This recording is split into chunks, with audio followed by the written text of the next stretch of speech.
नमस्कार। 1970 के दशक में एक फिल्म आई थी नास्तिक। उस फिल्म में एक डायलॉग था, एक संवाद था, देख तेरे संसार की हालत क्या हो गई भगवान, कितना बदल गया इंसान। समय बदला, जमाना बदला, परिस्थितियां बदली और हम बदल गए। मानवीय सभ्यता में आगे बढ़ने के लिए बदलाव जरूरी है। अगर बदलाव नहीं आएगा तो ठहराव आ जाएगा। अगर बीते हुए कुछ सालों पर नजर डालें तो हमारे देश की आर्थिक, राजनीतिक, सामाजिक और प्रौद्योगिक परिप्रेक्ष्य में बदलाव आया है। बीते हुए कुछ सालों पर नजर डालें तो हमारी मानसिकता में बदलाव आया है, हमारे खान पान के अंदाज में बदलाव आया है, हमारे रहन सहन के तरीके में बदलाव आया है। कुल मिलाकर हमारी जीवन शैली में बदलाव आया है, हमारे सामाजिक सरोकार में बदलाव आया है। लेकिन सबसे बड़ा सवाल यह है, क्या यह बदलाव समय के साथ आगे बढ़ने के लिए जरूरी था या सिर्फ उस पश्चिम की भौंडी नकल, वो भेड़ चाल जो हमारी आदत में शुमार है। मंथन के इस स्पेशल एपिसोड में हमारे साथ मौजूद हैं हमारे दो खास मेहमान, डॉक्टर स्वाति नलवड़े। आप पेशे से प्रोफेसर हैं तथा अपनी आर्टिकल्स में, ब्लॉग्स में समाज के अंदर हो रहे परिवर्तन के बारे में लिखती हैं। आपकी समसामयिक विषयों में काफ़ी दिलचस्पी है, कॉन्टेम्प्रेरी इश्यूज़ में आप काफ़ी इंटरेस्ट लेती है। हमारी दूसरी मेहमान हैं ऋचा तनेजा। आप जर्नलिज्म की स्टूडेंट हैं तथा आप भी अपने आर्टिकल्स में युवाओं के बारे में लिखती हैं, लेकिन आपके बारे में कहा जाता है कि आपकी सोच थोड़ा लीक से हट के हैं। तो आप दोनों का स्वागत है मंथन के स्पेशल एपिसोड में। तथा हमारे साथ जुड़ेंगे दो खास मेहमान। एक हैं प्रोफेसर रुचि जग्गी, जो कि मीडिया रिसर्च और कम्युनिकेशन में प्रोफेसर हैं तथा आज के युवा दिलों की धड़कन तथा फेमस एंकर और स्पोर्ट्स कॉरेस्पॉन्डेंट सिद्धार्थ शर्मा। तो मंथन के इस सफ़र को आगे बढ़ाते हैं। और डॉक्टर नलवड़े, मैं आपसे पूछना चाहूँगा, जैसा कि कहा जाता है कि समय के साथ बदलाव जरूरी है, आगे बढ़ने के लिए परिवर्तन जरूरी है, परिवर्तन रहित अपरिवर्तन जरूरी है। तब ये भी कहा जाता है कि things do not change, we change, because change is the law of nature. तो आप ये चेंज को किस तरह से देखती हैं? अनुराग, आपने जो कहा अभी बिल्कुल सही कहा है और मेरा भी यही ख्याल है कि परिवर्तन या चेंज ये प्रकृति का नियम है। और पिछले कई सालों में हमने न केवल हमारे देश में बल्कि विदेश भर में भी इस तरीके के परिवर्तन देखे हैं।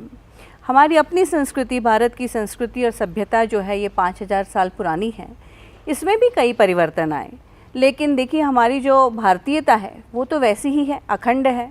तो परिवर्तन ऐसा हो कि जिसमें अच्छाइयाँ आगे जुड़ती जाएं और बुराइयाँ जो हैं वो पीछे हटती जाएं या निकलती जाएं, इसी को परिवर्तन कहा जा सकता है। जैसा कि डॉक्टर नलवड़े ने कहा कि परिवर्तन ऐसा हो जिसमें अच्छाइयाँ जुड़ती जाएं और बुराइयाँ निकलती जाएं, उस परिवर्तन को कहते हैं परिवर्तन रहित अपरिवर्तन। मैं अपने दर्शकों को बताना चाहूँगा कि जो मंथन का एपिसोड है ये एक सर्वे के ऊपर आधारित है। मंथन की टीम के द्वारा लगभग 500 लोगों को एक सर्वे भेजा गया था और उनके रिस्पॉन्सेस के ऊपर, उनकी प्रतिक्रियाओं को ऊपर ये शो आधारित है और उन प्रतिक्रियाओं को हम हमारे गेस्ट के साथ डिस्कस करेंगे। मंथन का ये सफ़र आगे बढ़ाते हैं और नज़र डालते हैं हमारे सर्वे में पूछे गए सवालों पर। अभी अभी हमारे साथ जुड़ रहे हैं सिद्धार्थ शर्मा। तो सबसे पहले सिद्धार्थ शर्मा से क्वेश्चन पूछते हैं। सिद्धार्थ, जैसा कि आपने भी हमारे सर्वे को भरा है और सर्वे के सारे क्वेश्चनों को देखा है, सर्वे में हमने एक क्वेश्चन पूछा था, what idea of togetherness companionship are you most comfortable with. उसके जो रिजल्ट्स हैं काफ़ी चौंकाने वाले हैं। लगभग मात्र 8% लोगों ने कहा है कि वो अरेंज मैरिज में विश्वास रखते हैं, जबकि 65% लोगों ने कहा है कि वो लव मैरिज के लिए जाएंगे। 15% लोग ये भी कहते हैं कि उनका मानना लिव इन रिलेशनशिप एक अच्छा ऑप्शन है, जबकि 12% लोगों ने कुछ और कहा है। तो सिद्धार्थ, आपको नहीं लगता कि ये एक बहुत बड़ा बदलाव आया है और एक तरह से बहुत बड़ी शिफ्ट है समाज के अंदर? देखिए, एक तरह से ये एक संकेत तो कुछ मिलता ही है कि किस तरह से अब आज की युवा पीढ़ी जो है वो सोचती है। तो ये नतीजे कुछ ज़्यादा चौंकाने वाले नहीं लगते जब आप कहते हैं कि 65% लोग जो हैं वो प्रेम विवाह करना चाहते हैं। तो ये एक तरह से इशारा है, ये इंगित करता है कि कहीं ना कहीं जो युवा पीढ़ी है वो विश्वास करती है कि अपने जीवन साथी को पहले जान ले और जानने के बाद ही वो आगे उससे विवाह करे और एक कंफर्ट लेवल बनता है, कंपेनियनशिप बनती है। और शायद यही सोच जो है वो आपके सर्वे में दिखाती है। तो इसमें कोई मैं इसे चौंकाने वाला नहीं मानता, क्योंकि ये ट्रेंड जो है वो आज का नहीं है, ये कुछ समय पहले से ही ये चला आ रहा है। और ये बता रहा है कि जो युवा पीढ़ी है वो अपने जीवन साथी को चुनने से पहले दोनों के बीच की कंपैटिबिलिटी किस तरह की है वो पहले जाँचना चाहेगा। तो इसमें कोई गलत बात नहीं है। और अब न सिर्फ जो यंगस्टर्स हैं वो इस बात में विश्वास करते हैं, बल्कि इस तरह का सपोर्ट जो है उन्हें अपने अपने माता पिता से, अपने अभिभावकों से, पेरेंट्स से मिलता है। तो इसी वजह से ये कॉन्फिडेंस जो है उनको इतना बल देता है जो आपके सर्वे में दिख रहा है। डॉक्टर नलवड़े, जैसा कि सिद्धार्थ शर्मा ने कहा कि ये ट्रेंड नया नहीं है और आज के समय में पेरेंट्स भी इस बात को बल देते हैं, सपोर्ट करते हैं। क्या आपको नहीं लगता अगर यही सर्वे आज से 20 साल पहले किया गया होता तो इसके रिजल्ट होते कि लव मैरिज में लोग 65% लोग कहते कि वो लव मैरिज के लिए जाएंगे? क्या आपको लगता है कि 20 साल पहले इस सर्वे को किया गया होता तो ऐसे परिणाम आते? निश्चित तौर पे 20 साल पहले हमारे देश की जो सामाजिक व्यवस्था थी और हमारे जो कल्चरल इथोस थे वो काफ़ी रिजिड तो नहीं कहूँगी, लेकिन इतने ज़्यादा खुले विचारों वाले नहीं थे। जैसे कि मेरे पेरेंट्स के वक्त यदि वो चाहते कि लव मैरिज करें तो उन्हें काफ़ी अपोजिशन सहन करना पड़ती अपने पेरेंट्स से। और दो बातें सिद्धार्थ ने बहुत अच्छी कही हैं जो लव मैरिज के सपोर्ट में मैं भी मानती हूँ। एक तो है कंपेनियनशिप। आजकल के बच्चे जो हैं 25 से 30 साल की उम्र में ही शादी करना पसंद करते हैं और इस उम्र में आके कंपेनियनशिप एक बहुत इम्पॉर्टेंट बात हो जाती है। इतने साल आप बाहर रहते हैं, पढ़ते हैं, तो आपके जो विचार हैं वो बदल जाते हैं। दूसरी बात उन्होंने कही है कि परिवार का सपोर्ट, पेरेंट्स का support. I think this is one of the major changes कि पेरेंट्स इस बात को मानने लगे हैं कि बच्चों को अपना जीवन साथी खुद चुनना चाहिए। जैसा कि डॉक्टर नलवड़े ने कहा कि एक कंपेनियनशिप बनती है। रिचा, मैं आपके पास आऊँगा, आपसे पूछूंगा। रिचा, जैसे हमारी बात भी हुई है, आपने आर्टिकल्स में भी लिखा है आप शादी के इंस्टीट्यूशन में बिलीव नहीं करती है, लेकिन क्या आपको लगता है कि लव मैरिज के अंदर एक कंपेनियनशिप बनती है? शादी से पहले एक दूसरे को जानना बहुत ज़रूरी है। अरेंज मैरिज तो केवल दो परिवारों ने सोच लिया और मिलन हो गया। जी बिल्कुल, मुझे बिल्कुल जैसा आपने कहा वैसा ही लगता है। लव मैरिजेस जब आप एक दूसरे को जान लेते हैं, एक दूसरे को समझ लेते हैं, परख लेते हैं, समझ जाते हैं कि हाँ हमारा तालमेल, आपसी तालमेल बन रहा है, और उसके बाद आप एक विवाह के एक जो सोसाइटी ने एक स्टैंप लगा दिया कि अब आप दोनों साथ हैं। पर्सनली अगर आप मुझसे पूछें तो मैं इस सोसाइटल स्टैंप के ऊपर बिलीव नहीं करती हूँ। मुझे नहीं लगता कि एक सोसाइटी का ठप्पा होने से ही आप दोनों का कितना आपसी तालमेल और कितना आप एक दूसरे से प्यार करते हैं वो डिसाइड होता है। सोसाइटी उसको एक देखती है, एक नज़रिया उनका बनता है, ज़रूर बनता है कि ये हाँ ये साथ है। क्योंकि लेकिन हमें भी तो समाज में रहना है, तो समाज के हिसाब से चलना पड़ेगा। जो एक्सेप्टेबिलिटी हमारी होने के लिए तो समाज की चीज़ों को मानना ही पड़ेगा। शादी के बंधन समाज में तो पहले सती प्रथा भी थी। समाज में तो ऐसी बहुत सारी चीज़ थी, बहुत सारी कूटनीतियाँ थी जो धीरे धीरे वीड आउट होती गई है। समय के साथ अगर आप बदलना चाहते हैं तो ऐसे बहुत सारे युवा हैं जो शायद आज शादी में बिलीव नहीं करते। आपको क्या लगता है समय के साथ शादी की प्रथा भी बदल दी जाएगी? शादी की प्रथा इसलिए बदलती जाएगी, जैसे आपके इंटरव्यू के अंदर, सर्वे के अंदर 15% ये भी कहते हैं कि we are more comfortable in a live in relationship. It's also because you do not have that kind of responsibility any more. You decided, it is a done deal. कितनी बार ऐसा होता है कि आप शादी में तो ज़रूर होते हैं, इसलिए होते हैं, आप एक साथ इसलिए सोते हैं, इसलिए शेयर करते हैं अपनी ज़िंदगी क्योंकि आप शादी में हैं।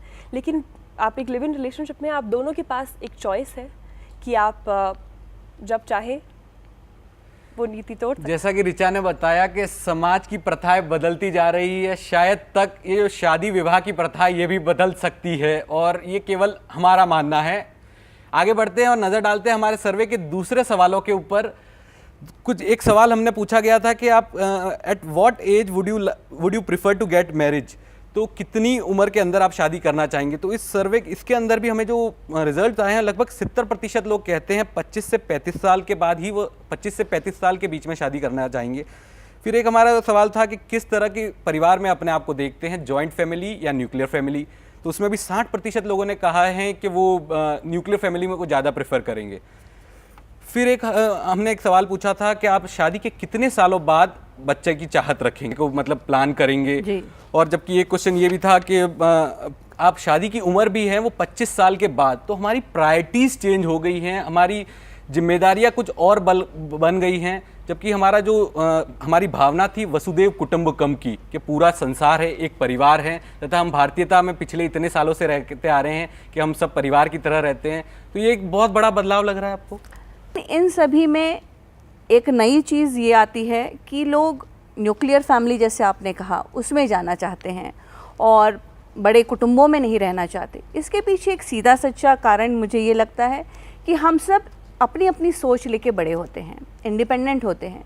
ये ज़रूरी नहीं है आज के दिनों में कि मेरी सोच मेरे दादा दादी या माता पिता से मिले, और ये भी ज़रूरी नहीं हो जाता है कई परिवारों में कि मैं उनसे एडजस्ट करूं। तो इसलिए बंदा अपनी इंडिपेंडेंट सोच लेके आगे बढ़ता है और अपनी न्यूक्लियर फैमिली बनाना चाहता है। जैसा कि रिचा सर्वे में बताया गया कि 25 साल के बाद ही शादी करनी चाहिए, ज़्यादातर लोगों का ये मानना है, जबकि फैमिली जो है आज की युवा पीढ़ी चाहती है कि हमारा जो इंडिपेंडेंस है वो बनी रहे। इसलिए ज़्यादातर लोग चाहते हैं कि न्यूक्लियर फैमिली, भैया पति पत्नी हमें और तुम, बस और कुछ नहीं। तो मतलब जॉइंट फैमिली में दिक्कत क्या है? जॉइंट फैमिली में ये दिक्कत ये है, जैसे उसमें सर्वे में था कि 2 से 3 साल बाद आप आगे फैमिली स्टार्ट करना चाहते हैं। तो शायद जो विवाहित जो कपल है वो नहीं भी चाहता होगा, लेकिन 1-1.5 साल के बाद उनके जो माता पिता, भाई बहन, बिरादरी वाले, मौसी से लेकर नानी, सब उनको पोक ज़रूर करेंगे कि भाई खुशखबरी कब दे रहे हो। तो शायद वो ऐसा भी कहा जाता है कि जब आप शादी करते हैं, जब आप लव मैरिज करें या किसी भी तरह की मैरिज करें, तो एक दूसरे में आपकी दुनिया कैसे सिमट के रह जाती है, और आप कहते हैं कि भाई तू ही मेरी, मतलब हम वी आर टुगेदर फॉरएवर। मगर शायद क्या ऐसा भी होता है कि आप एक दूसरे से बोर हो जाते हैं, इसलिए आप एक बच्चा प्लान करते हैं।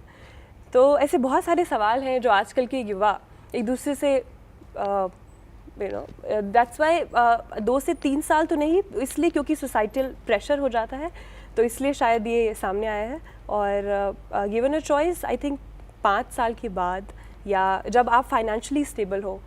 और ये भी बहुत ज़रूरी है कि जो माँ है, जो होने वाली माँ है, उसकी बॉडी कितना रिसेप्टिव है, क्या वो इमोशनली, फिज़िकली, मेंटली कंसीव करने के लिए तैयार है कि नहीं। I think that is the call has to be taken by the mother. That is what I feel. जैसा कि रिचा ने बताया कि आज के ज़माने में लोग अपनी ज़िंदगी के अंदर किसी की दखल अंदाजी पसंद नहीं करना चाहते हैं, वो अपने तरीके से अपना जीवन जीना चाहते हैं। और जो दूसरे सवाल के ऊपर कि जो होने वाली माँ है वो फिज़िकली और मेंटली प्रिपेयर्ड है या नहीं, तो इसी के साथ हम नज़र डालते हैं आज की जो युवा पीढ़ी है वो इन बारे में क्या कहती है। और वक्त हो चला एक ब्रेक का। ब्रेक के उस पार और भी हैं सर्वे के क्वेश्चन। अब जल्द लौटते हैं एक छोटे से ब्रेक के बाद। Love come arranged marriage. Love because you never know when you fall in love, and अगर arranged marriage करो तो फिर तुम love को sacrifice करोगे. I would prefer a love marriage because in a love marriage आप एक लव मैरिज में आप सामने वाले इंसान को बहुत बहुत अच्छे से उन्हें जानते हैं, और अरेंज मैरिज में प्रॉब्लम ये होती है कि ये कहा जाता है दूर के ढोल सुहावने होते हैं, so you really don't know what kind of person you are getting into with. So क्या एक्चुअली क्या है, अभी हम करियर के बारे में सोच रहे हैं, शादी के बारे में बाद में सोचेंगे। मैं न्यूक्लियर फैमिली प्रेफर करती हूँ क्योंकि न्यूक्लियर फैमिली में मतलब लोग कम हैं, खुद में you can stay on your own, मतलब with in your self.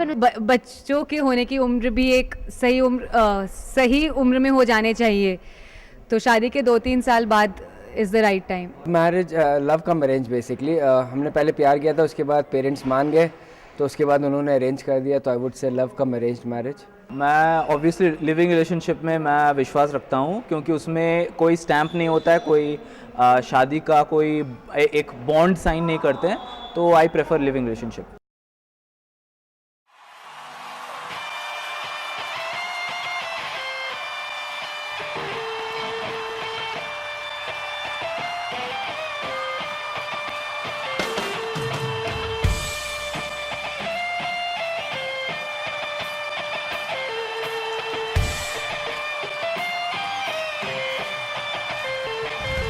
The moment you've waited so long for. It's kind of a glorious madness. So many world-class players have worn the national shirt. Such a close decision. But it's a clear handball. Did England equalise? Oh dear, oh dear. Out of the World Cup. Green still, it's a nightmare moment for Rob Green. Wesley Sneijder. Vivier has scored. He's been the most outstanding player on the pitch. Splendidly worked. And splendidly taken. Absolute beauty. Such promise, such technique, such talent. Muller again. 3-1. Iniesta. Winner. It is Spain. We present to you Final Whistle, the FIFA World Cup 2010 revisited.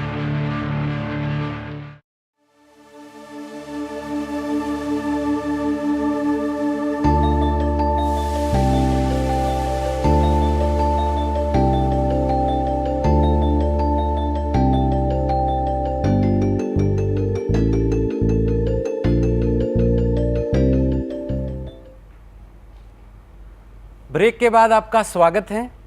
अगर बदलाव की बात करें तो चिट्ठी और पत्र से ईमेल का ज़माना आया है।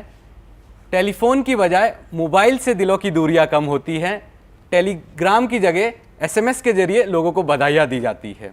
सिनेमा की बात करें तो मोनिका और लैला के गानों से मुन्नी और शीला की जवानी में खुलापन आया है तथा इंदिरा गांधी के दौर से सोनिया गांधी का सर्वे सर्वा होना माना जाता है। कपिल की बैटिंग की जगह अब धोनी के लिए हुटिंग की जाती है। आगे बढ़ते हैं और नज़र डालते हैं हमारे एक पत्र के ऊपर। ये पत्र हमें आरएम कोठारी ने जोधपुर से भेजा है। वो रिटायर्ड आईएएस ऑफिसर हैं। अपने पत्र में लिखते हैं, आज का युवा अपने मार्ग से भटक गया है, अपनी प्रायोरिटीज़ को भूल गया है, भोग विलासिता में पड़ गया है। आजकल हर पार्क, चौराहे, शॉपिंग मॉल में नजर आते हैं हाथ में हाथ डाले खड़े प्रेमी युगल। अब उनका प्यार कितना सच्चा या झूठा होता है ये तो वे ही जाने, लेकिन यह एक चलन हो गया है। ठीक उसी प्रकार जिस प्रकार कुछ साल पहले मोबाइल फ़ोन व महंगे गैजेट्स रखना एक स्टेटस सिंबल हुआ करता था, उसी प्रकार आज बॉयफ्रेंड या गर्लफ्रेंड होना एक स्टेटस सिंबल हो गया। इसी पर आधारित हमारा सर्वे का एक सवाल था। सर्वे में हमने लोगों से पूछा था, क्या गर्लफ्रेंड व बॉयफ्रेंड होना आज के ज़माने में स्टेटस सिंबल है? क्या एक अकेला होना, सिंगल रहना दोषपूर्ण है? तो इसमें भी जो रिजल्ट्स आए हैं काफ़ी अलग हैं। रिजल्ट्स में 8% लोग कहते हैं कि बॉयफ्रेंड व गर्लफ्रेंड अगर नहीं है आपकी तो मतलब आप कोई कमी है आप में, आप दोषपूर्ण हैं। जबकि 35% कहते हैं कि इसमें कोई दोष नहीं है, हर बॉयफ्रेंड और गर्लफ्रेंड होना कोई कंपलसरी नहीं है। लेकिन 45% लोगों ने ये भी कहा है कि कई मौक़ों पर बॉयफ्रेंड और गर्लफ्रेंड होना ज़रूरी है, और 12% लोग इस मामले में अपनी कोई राय नहीं देते हैं। तो डॉक्टर नलवड़े, क्या आज के ज़माने में बॉयफ्रेंड व गर्लफ्रेंड एक स्टेटस सिंबल हो गया है? स्टेटस सिंबल तो मैं नहीं कह सकती, क्योंकि मैं भी इस बात को नहीं मानती हूँ। लेकिन आपके आंकड़े बता रहे हैं कि 45% लोग कह रहे हैं कि इन सम केसेस उनका होना ज़रूरी है। हो सकता है कई जगह जैसे पब हो या किसी पर्टिकुलर पार्टी में जाना हो तो वहाँ पे गर्लफ्रेंड बॉयफ्रेंड होना ज़रूरी है, या फिर ऐसा भी हो सकता है कहीं घूमने जाना हो, वहाँ उनकी ज़रूरत है। लेकिन स्टेटस सिंबल है ये मैं नहीं मान सकती, क्योंकि बॉयफ्रेंड या गर्लफ्रेंड कोई वस्तु नहीं है, स्टेटस सिंबल नहीं कहा जा सकता। मैं रिचा से पूछूंगा। रिचा, मैं अपना उदाहरण दूं। आज से लगभग 2 साल पहले मुझे इसका मतलब नहीं पता था कि बॉयफ्रेंड क्या होता है, गर्लफ्रेंड क्या होता है। तो एक बार मैंने, जब यहाँ से 4-6 महीने हो गए थे SIMC में, तो मैं मेरे घर गया और मेरे दोस्तों से बात करा था। तो मैंने वहाँ पर कहा, क्योंकि ज़्यादातर यहाँ पर महिलाएं हैं, तो मैंने कहा मेरी बहुत सारी गर्लफ्रेंड्स हैं। तो लोग मेरे ऊपर हंसे और मुझे कहा कि गर्लफ्रेंड एक ही होती है। तो आप मुझे रिचा बताएंगे गर्लफ्रेंड होता क्या है, बॉयफ्रेंड मतलब क्या है, इसको किस तरह से डिफाइन करेंगे? किस तरह से डिफाइन करेंगे उसके लिए आप जाइए फेसबुक पे लॉगिन कीजिए, जहाँ आए दिन रिलेशनशिप स्टेटस पहले कमिटेड हो जाता है, फिर अचानक से कॉम्प्लिकेटेड हो जाता है, और फिर सिंगल हो जाता है, और फिर थोड़े टाइम बाद फिर से कमिटेड हो जाता है। अब ये ज़रूरी नहीं है कि उसी इंसान के साथ फिर से कमिटेड हो जाए। तो अगर आप स्टेटस सिंबल की बात कर रहे हैं, बहुत सारे आज की आप जनरेशन में आप देख रहे हैं, काम वाली से लेकर आपके रूममेट, जब सब गुफ्तगू कर रहे हो रात को और आप पढ़ रहे हो किताब, उसके बाद आपको भी कभी कभी लगता है कि यार ज़िंदगी में शायद कुछ कमी रह गई है।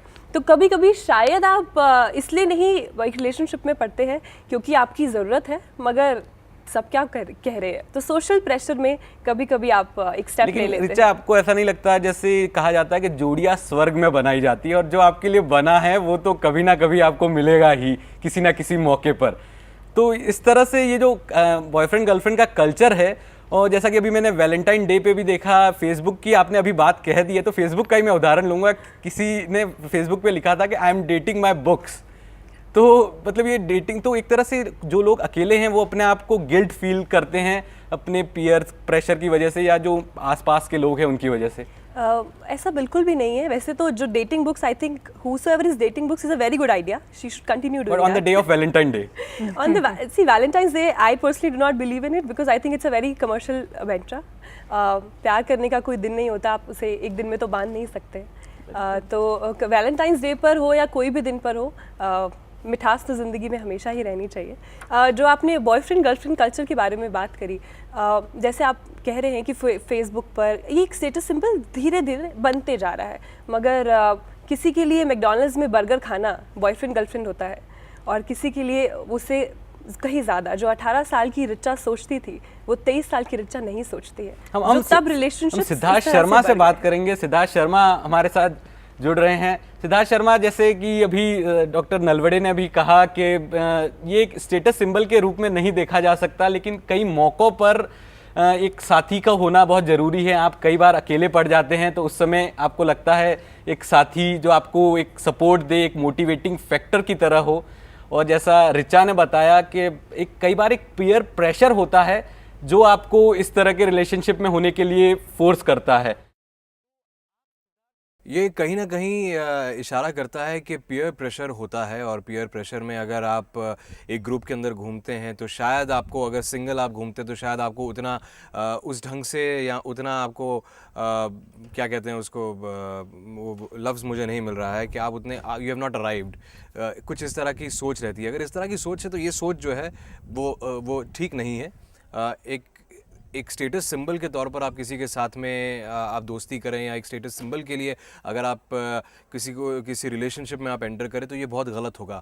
आपके पार्ट पर भी गलत होगा, जिसके साथ आप रिलेशनशिप कर रहे हैं उनके साथ भी ये ज़्यादती होगी। तो इसको स्टेटस सिंबल के तौर पर देखना जो है, अगर आज की युवा पीढ़ी देख रही है और अगर आपका सर्वे ये मान रहा है कि कपल्स ही जो हैं, एक कंपेनियन होना जो है वो इन थिंग है, और अगर आप सिंगल है तो फिर आप you are out of the game, तो फिर ये सोच जो है, ये मैं इससे पूरी तरह से सहमत नहीं हूँ। और इस तरह की सोच युवाओं में जो है वो निश्चित तौर पर पीयर प्रेशर की वजह से ही बनती है।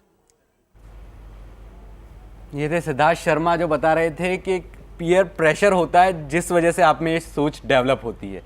भारत में इस समय शादियों का मौसम है और ये कहा जाता है कि लंबे व सुखद वैवाहिक जीवन के लिए एक अच्छा समय है। हम आगे बढ़ते हैं और नज़र डालते हैं एक हमारे दूसरे खत के ऊपर। ये खत हमें भेजा है डॉक्टर गीतांजलि शर्मा ने, गुड़गांव से खत भेजा है। डॉक्टर शर्मा एक विवाह सलाहकार हैं। वह इस खत में लिखती हैं कि यहाँ एक बहुत बड़ा बदलाव आया है, इतना कि तलाक की दरें बढ़ रही हैं। पिछले 5 सालों में तलाक की दर में 100% इजाफा हुआ है। अब अदालतों में भी तलाक की इतनी अर्जियां आ रही हैं कि सरकार ने भी दूसरे देशों की तरह तलाक को आसान बनाने का प्रस्ताव रखा है। जिन लोगों का तलाक हो रहा है वो ज़्यादातर भारत के उच्च मध्यम वर्ग से हैं, जिनका जीवन आर्थिक उन्नति की वजह से तेज़ी से बदल रहा है और जिनकी जीवन से अपेक्षाएं अपने माता पिता और दादा दादी से अलग हैं। डॉक्टर गीतांजलि ने यह भी लिखा है कि लोगों में धैर्य और सहिष्णुता की कमी आई है। वे अपनी शादी या रिश्ते को बचाने में इतनी मेहनत नहीं करते और स्थिति से निपटने की बजाय दूर भागने का रास्ता अपनाते हैं। डॉक्टर नलवड़े, आपको क्या लगता है कि लोगों में एक सहिष्णुता की और धैर्य की कमी आई है, वो रिश्ते को बचाना नहीं चाहते हैं? न केवल धैर्य और सहिष्णुता, मेरे ख्याल से इंसान के पास आज वक्त बहुत कम है। मैं यदि शाम को 7:30 बजे या 8 बजे घर पहुंचती हूं तो मुझे अपने कंपेनियन में या अपने लाइफ पार्टनर में उन 2 से 3 घंटों में वो सब कुछ चाहिए जो एक फिल्मी हस्बैंड में होता है या जो एक आइडल हस्बैंड में होना चाहिए। और जब मुझे वो चीज़ें नहीं मिलती, लगातार महीना दर महीना, साल दर साल नहीं मिलता है, तो बहुत मुमकिन है कि लोग तलाक के लिए सोचते हैं या अलग रहने के लिए सोचते हैं। और कहीं उनकी सोच में दूसरी बातें भी हैं, जैसे मैं इंडिपेंडेंट हूँ तो मैं अपने आप को आगे निर्वाह कर सकती हूँ या कर सकता हूँ। तो मेरे ख्याल से ये जो है ये मेन कारण है तलाक के लिए। रिचा, जैसा कि अभी कहा कि महिलाएं अपने आप को मेन मानती हैं कि अब वो खुद स्वावलंबी हो गई, इंडिपेंडेंट हो गई है, उसके पीछे भी एक रीज़न है। लेकिन आपको नहीं लगता कि शादी और प्यार में बहुत ज़्यादा डिफरेंस है? शादी और प्यार ज़मीन आसमान का फ़र्क है।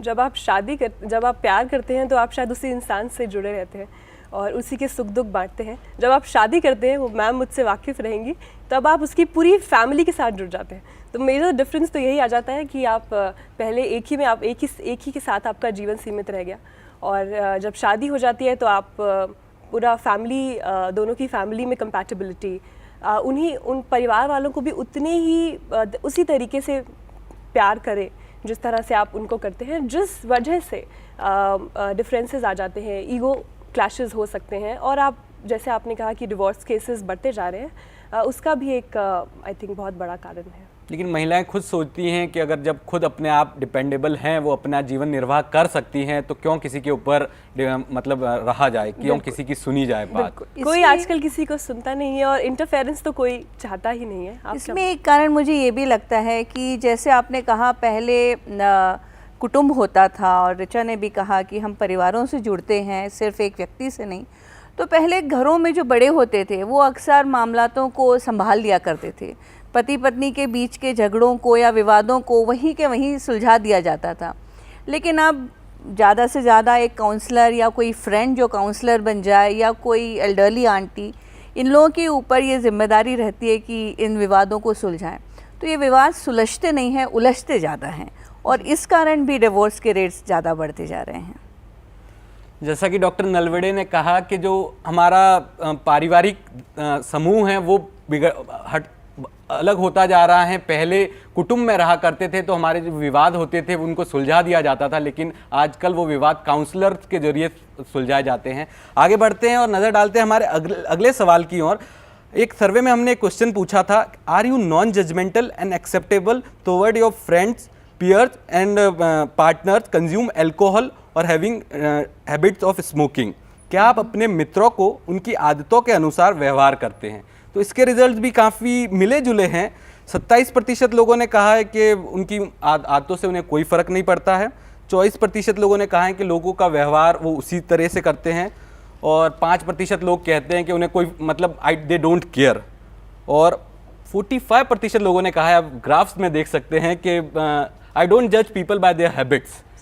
तो एक तरह से डॉक्टर नलवड़े, आपको लगता है कि सोसाइटी में एक्सेप्टेबिलिटी हो गई है?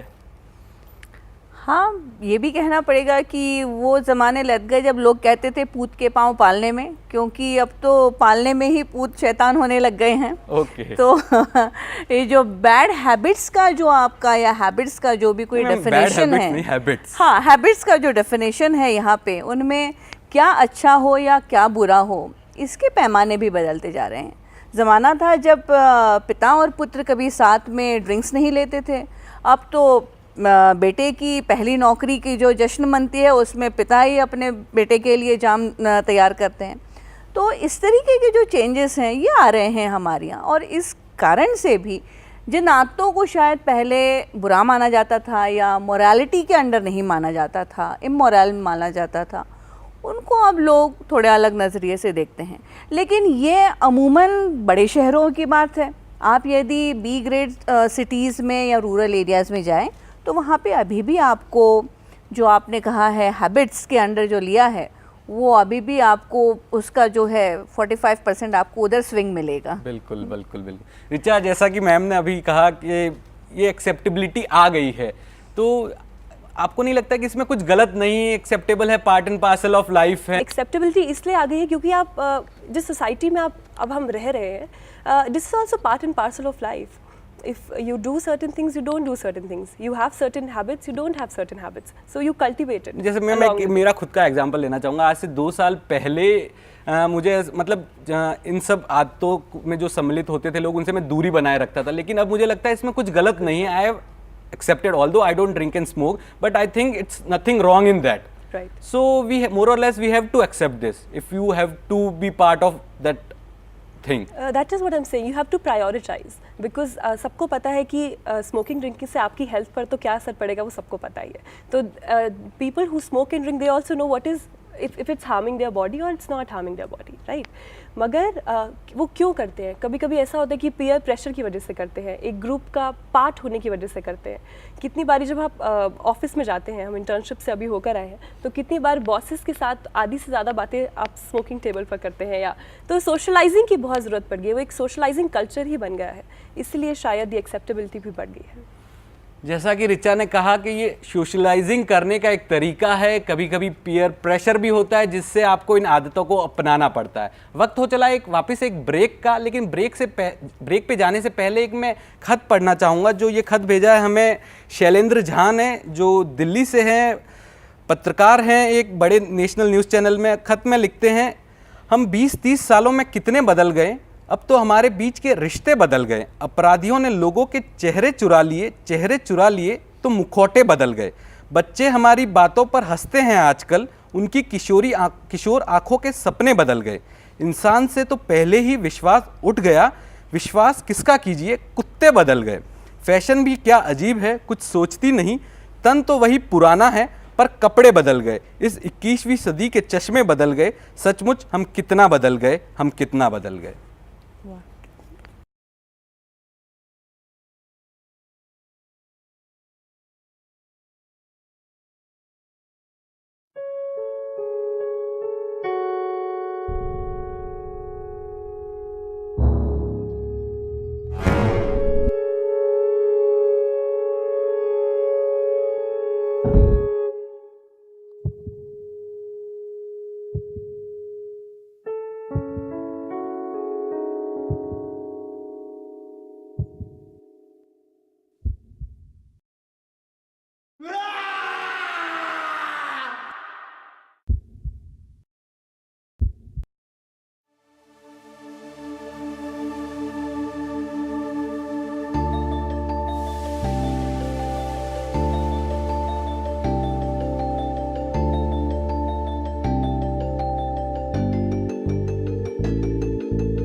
ब्रेक के बाद मंथन का सिलसिला जारी है। ज़रूरी नहीं है कि आपकी आसपास की परिस्थितियां या लोग ही आपको बदल दें, कभी कभी कोई व्यक्ति विशेष भी आपको बदल देता है। कई बार आप किसी और के लिए अपने आप को बदल देते हैं। ऋचा, जैसा कि आपके बारे में कहा जाता है कि आपकी विचारधारा काफ़ी खुली है, आप बहुत ओपन माइंडेड हैं तथा आप लीक से हटकर हैं, लीक से हटकर सोचती हैं, लीक से हट के बात करती हैं और काफ़ी मॉडर्न हैं।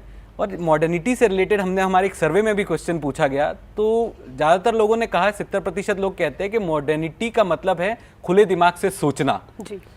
जबकि 10% लोगों ने कहा कि एक छोट वर्ड है, केवल महज एक वर्ड है। जबकि 15% लोगों का कहना है कि मॉडर्निटी को हम डिफाइन नहीं कर सकते, मॉडर्निटी के कई मायने हैं, कई पैमाने हैं, तो यू कांट डिस्क्राइब मॉडर्निटी। तो आप किस तरह से मॉडर्निटी को देखती हैं? जैसा आपने कहा कि कुछ प्रतिशत ऐसे लोग हैं जो कहते हैं कि modernity is also about modern life style. I think the lot of people who believe it. आपके पास कितने लग्जरी ब्रांड्स हैं, आपके पास शनेल है या वर्साचे है या मैक है, तो आप फ्लॉन्ट करना चाहते हैं। तो कुछ लोग ऐसा सोचते हैं कि हाँ, modern life style is about possessing luxury. लेकिन जैसा कि सर्वे भी बोल रहा है और पर्सनली मैं भी यही बिलीव करती हूँ कि जो आपके विचार हैं उनमें जितना खुलापन हो वही मॉडर्निटी है। आपके थॉट्स, आपके एक्शंस वही परसीव करते हैं कि आप कितने मॉडर्न हैं, ओपन माइंडेड। हमारे साथ जुड़ रही हैं प्रोफेसर रुचि जग्गी। रुचि जग्गी से पूछेंगे, प्रोफेसर जग्गी, जैसा कि आप रिसर्च की प्रोफेसर हैं, media communication and research theories की आप प्रोफेसर हैं, आप बच्चों से काफ़ी जुड़ी हुई हैं, तथा आपकी रिसर्च क्या कहती है मॉडर्निटी के बारे में? किस तरह से आप मॉडर्निटी को डिफाइन करती हैं? जी, दो मैंने अभी तक इस पर कोई रिसर्च नहीं किया है पर से इस टॉपिक पर हाँ, मतलब जो मेरा अनुभव रहा है पिछले 7 साल में student community, young student community के साथ जुड़ के, मतलब मैं यही कहूँगी कि जो आपका सर्वे का रिज़ल्ट है जिसमें 70% से ज़्यादा लोग कहते हैं कि आधुनिकता या मॉडर्निटी का मतलब एक खुला दिमाग होना है। आई थिंक हम सब उससे 100% सहमत हैं, हम कम्प्लीटली अग्री करते हैं कि आधुनिकता जो है वो कपड़ों, जूतों, खाने पीने या घूमने फिरने में नहीं होती। आधुनिकता का मतलब है कि हम हर चीज़ को एक आधुनिक नज़रिए से देख सकें, हमारा पर्सपेक्टिव, हमारा नज़रिया, हमारा दृष्टिकोण जो हो वो आधुनिक हो। जहाँ तक मॉडर्निटी का सवाल है, ऋचा ने भी कहा और प्रोफेसर रुचि ने भी यहाँ पे कहा कि मात्र आपके दिखावे में या पहनावे में नयापन आना या नई चीज़ों को अपनाना मॉडर्निटी नहीं है। और जहाँ तक मैं सोचती हूँ, अपने आप में आत्मविश्वास और पॉजिटिविटी, किसी भी बात को लेके एक सकारात्मक दृष्टिकोण से उस प्रॉब्लम को सॉल्व कैसे किया जाए, ये सोच जिसके पास है वो मेरे हिसाब से एक मॉडर्न व्यक्ति है, बशर्ते कि उसकी सोच सकारात्मक है और आगे की ओर जाने वाली है और रूढ़िवादी नहीं है, जैसे हम कहते हैं। जैसा कि डॉक्टर नलवड़े ने कहा कि मॉडर्निटी को इस तरह से डिफाइन किया जा सकता है कि आप आगे बढ़ते जाएं, आपकी सोच सकारात्मक हो, अपनी दिनचर्या में अपनी हैबिट्स में नयापन लाएं और आगे बढ़ते जाएं। अब इसी के बाद हम आगे बढ़ते हैं हमारे सर्वे के अगले सवाल के ऊपर। सर्वे में हमने पूछा था, क्या आप अपने बच्चों को किसी कैरियर के लिए फोर्स करेंगे? तो लगभग 8% लोगों ने कहा कि शायद तक हाँ वो फोर्स करेंगे।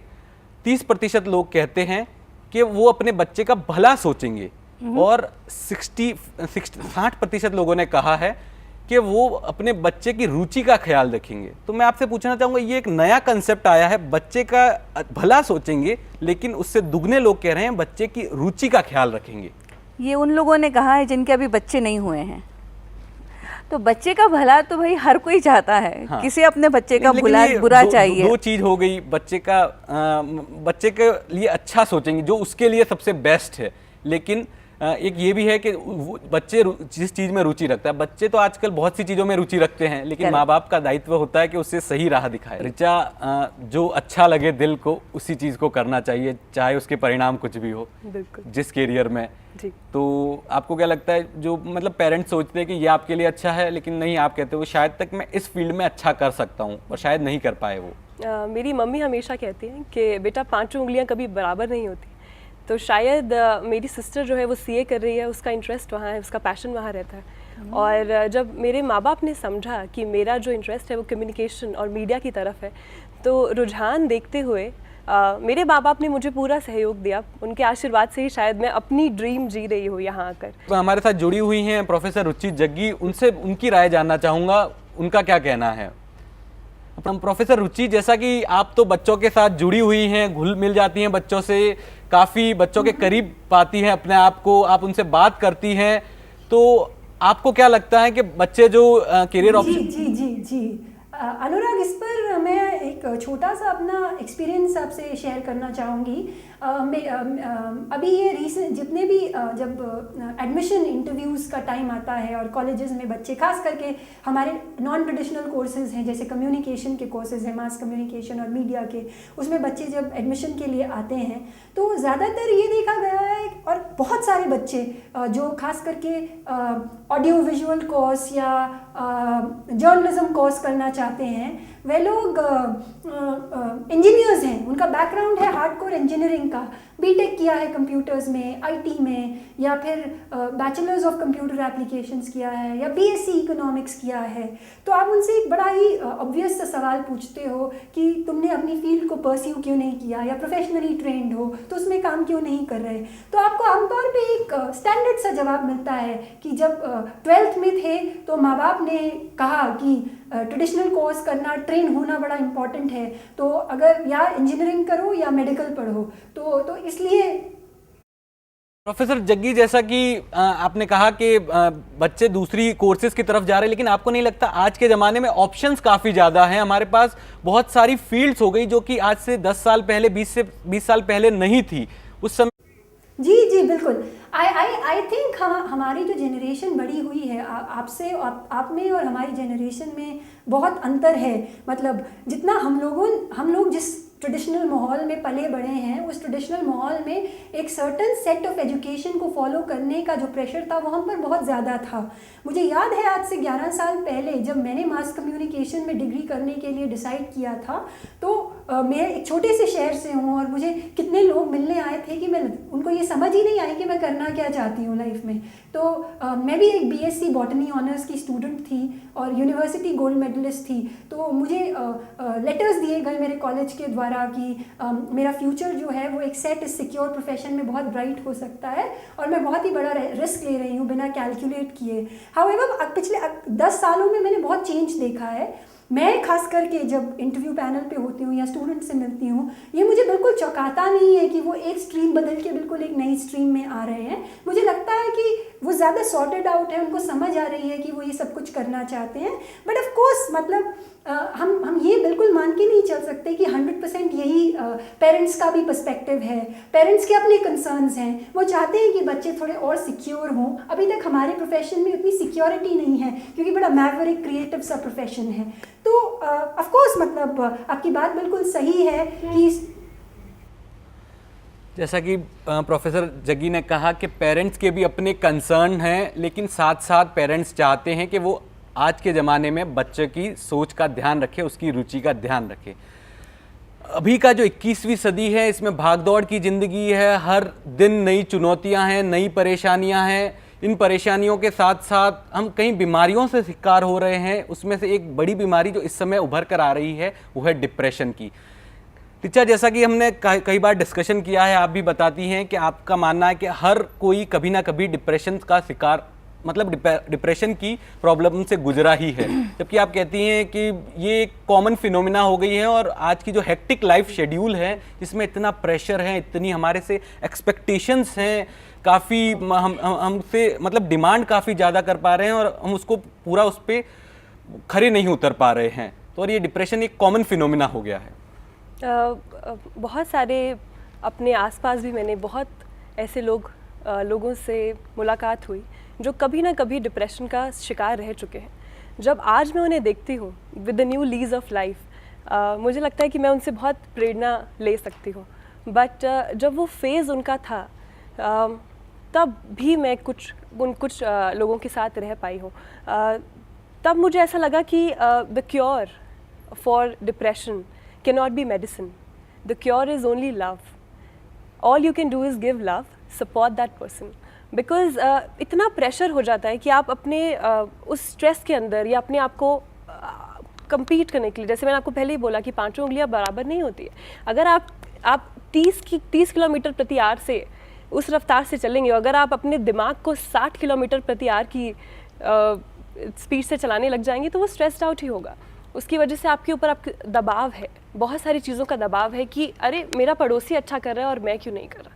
इसमें पेरेंट्स का बहुत बड़ा रोल है, क्योंकि वो भी कभी कभी ना चाहते हुए बच्चों को बहुत पुश करते हैं, जिससे वो अपने ऊपर बहुत ज़्यादा ले लेते हैं और इस वजह से कभी कभी स्ट्रेस आउट हो जाते हैं, डिप्रेस्ड हो जाते हैं। तो स्वाति, जैसा ऋचा ने कहा कि डिप्रेशन एक जनरल फिनोमिना हो गया आज के समय में, तो क्या आपसे इत्तेफाक रखते हैं कि डिप्रेशन मतलब हमारे ऊपर इतना प्रेशर है, हमारी लाइफस्टाइल ही बिल्कुल चेंज हो गई है और ना आपको मेंटली ना कुछ क्या कहते हैं एंटरटेनमेंट के साधन रहे हैं, आप अपने सर्विस के अंदर लगे हुए हैं सुबह से लेके शाम तक, माइंड को रिलैक्स ही नहीं है, अपने आप को रिलीफ ही नहीं दे पाते हैं, तो उस लाइफ साइकिल में आप घूमते जाते हैं और एक दिन इस अवसाद रूपी बीमारी से ग्रस्त हो जाते हैं। बिल्कुल। मुझे ये लगता है कि पिछले 5-6 सालों में लोग डिप्रेशन शब्द का इस्तेमाल कुछ ज़्यादा ही करने लगे हैं, क्योंकि यदि आप तो डिक्शनरी से इसका मीनिंग देखें तो आप मुझे बताइए कि डिप्रेशन को डिफाइन कैसे किया जाए। डिफाइन तो मैं नहीं कर सकती, लेकिन मैं ये ज़रूर कहूँगी कि ये वो ऐसी स्टेज होती है जीवन में जब आप बहुत विषाद से भर जाते हैं और आपको लगता है अब कोई निर्वाह नहीं है, मैं इससे पार नहीं पा सकता हूँ और कोई मेरी सहायता के लिए नहीं आ रहा है। इस तरीके के कोई ऐसी मायूसी जिसे हम इंग्लिश में नैडर बोलते हैं, तो ऐसे कोई नैडर की अवस्था आ जाए तो डिप्रेशन हुआ करता था। लेकिन अब तो आप यदि 10 मिनट लेट हो जाए तो डिप्रेशन हो जाए, आपको यदि ATM से पैसा नहीं निकल रहा है तो डिप्रेशन हो जाए, और ढेर सारे और कारण हैं। और वो छोटे छोटे ऐसे इंस्टेंसेस जहाँ पे उन्हें लगता है कि अब काम आगे बढ़ नहीं रहा है या जीवन रुक गया है, तो उन्हें लगता है कि मैं डिप्रेस हो गया हूँ। तो ये डिप्रेशन इसलिए ये बहुत ज़्यादा हो गया है, इसे ज़रा डिप्रेशन को जीवन से दूर करना ज़रूरी है। मैं इसमें ये कहना चाहती हूँ कि जब हम when we grow up no, तो ऐसा बहुत बारी होता है जब हम अकेले पड़ जाते हैं, वो अकेलापन जो है आपको अंदर से खाता रहता है। तो काफ़ी बारी वो अकेलापन, वो खुद को कॉम्पीट करने की उस चाह में आप बहुत सारी चीज़ें पीछे छोड़ जाते हैं। आजकल बच्चे इतना ज़्यादा, बच्चे या हम सब भी टेक्नोलॉजी पर इतना डिपेंडेंट है, एक बारी हार्ड ड्राइव क्रैश हो जाएगी तो हम माथा पकड़ कर बैठ जाएंगे, क्योंकि हमारी सारी लाइफ जो है बहुत ज़्यादा टेक्नोलॉजी ड्रिवन हो गई है, टेक्नोलॉजी पर डिपेंड करने लग गई है। तो अभी टाइम ये है कि experience the nature, the love of nature, और बाहर जाएँ और खुश रहें और लोगों से सोशलाइज करें, सोशल नेटवर्क्स पर नहीं। जैसा कि ऋचा ने बताया कि डिप्रेशन से रिलीफ पाने का, निजात पाने का एक ही तरीका है, ज़्यादा से ज़्यादा लोगों से मिलो, लोगों से बात करो, नेचर को एक्सपीरियंस करो। और डॉक्टर नलवड़े ने भी कहा कि आज के समय में डिप्रेशन को कुछ ज़्यादा ही यूज़ किया जा रहा है। इसी के साथ हम आ गए हैं मंथन के अंतिम पड़ाव की ओर।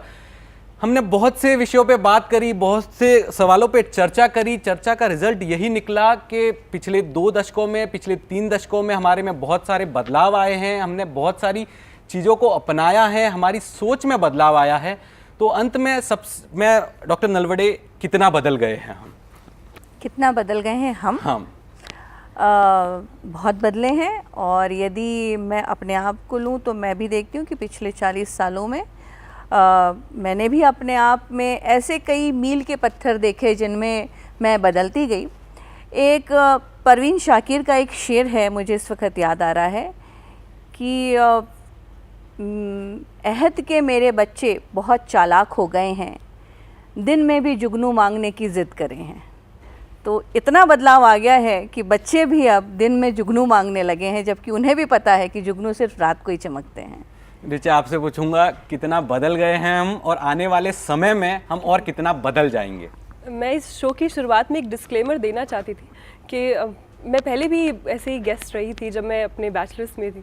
तो 18 साल की जो रिचा जो आज सोचती है, आज मैं वो शो देखती हूँ तो खुद पर हंसती हूँ। तो शायद अब जब 23 साल की उम्र में मैं ये शो अब बाद में देखूँगी फिर भी हंसूँगी, क्योंकि हम इतना बदल रहे हैं, इतना रैपिडली मेरे थॉट्स बदल रहे हैं। आई एम श्योर हम युवा पीढ़ी, हम सबके विचार जो है बहुत ही तेज़ी से बदल रहे हैं, क्योंकि वही ग्लोबलाइजेशन का इम्पैक्ट आप इसे कह सकते हैं, और परिस्थितियाँ बदल रही हैं, उसके साथ साथ हम भी बहुत बदल रहे हैं। ना कोई सही है ना कोई गलत, ना कोई अच्छा है ना कोई बुरा। सही गलत अच्छा बुरा होता है हमारे सोचने का तरीका, हमारे चीज़ों को देखने का नज़रिया।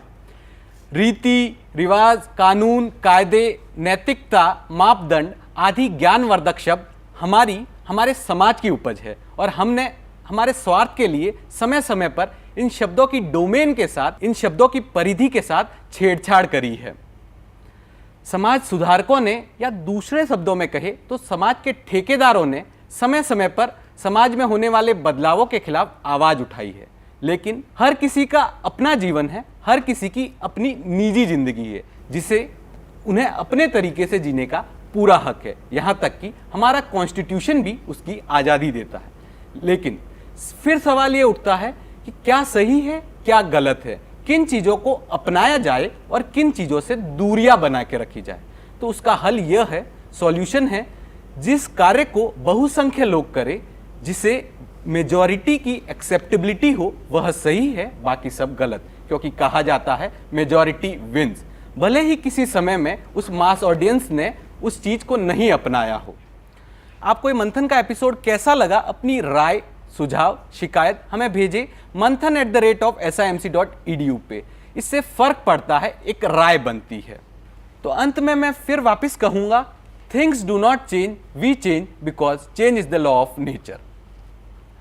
हमारा आने वाला कल आज से बेहतर हो, इसी उम्मीद के साथ हम जाते जाते आपको छोड़ जाएंगे एक बेहतरीन गाने के साथ। धन्यवाद डॉक्टर नलवड़े, धन्यवाद रिचा, आप हमारे शो में आए, हमसे बात करी। धन्यवाद। Thank you.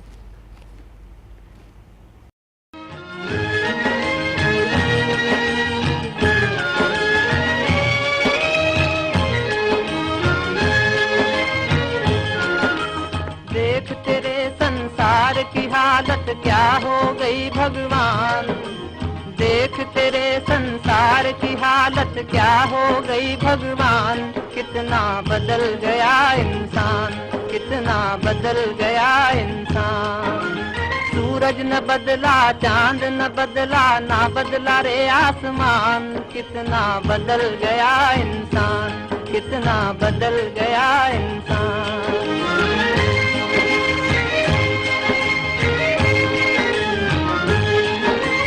आया समय बड़ा बेढंगा, आज आदमी बना लफंगा। कहीं पे झगड़ा कहीं पे दंगा, नाच रहा नर होकर नंगा। छल और कपट के हाथों अपना बेच रहा ईमान। कितना बदल गया इंसान, कितना बदल गया इंसान।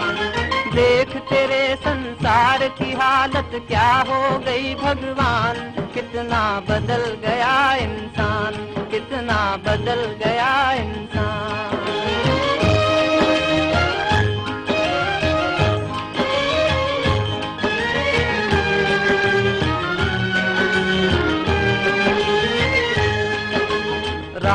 भक्त रहीम के बंदे रचते आज फरेब के फंदे। राम के भक्त रहीम के बंदे रचते आज फरेब के फंदे। कितने ये मक्कार ये अंधे देख लिए इनके भी धंधे। इन्हीं की काली करतूतों से हुआ ये मुल्क मसान। कितना बदल गया इंसान, कितना बदल गया इंसान। देख तेरे संसार की हालत क्या हो गई भगवान। कितना बदल गया इंसान, कितना बदल गया इंसान।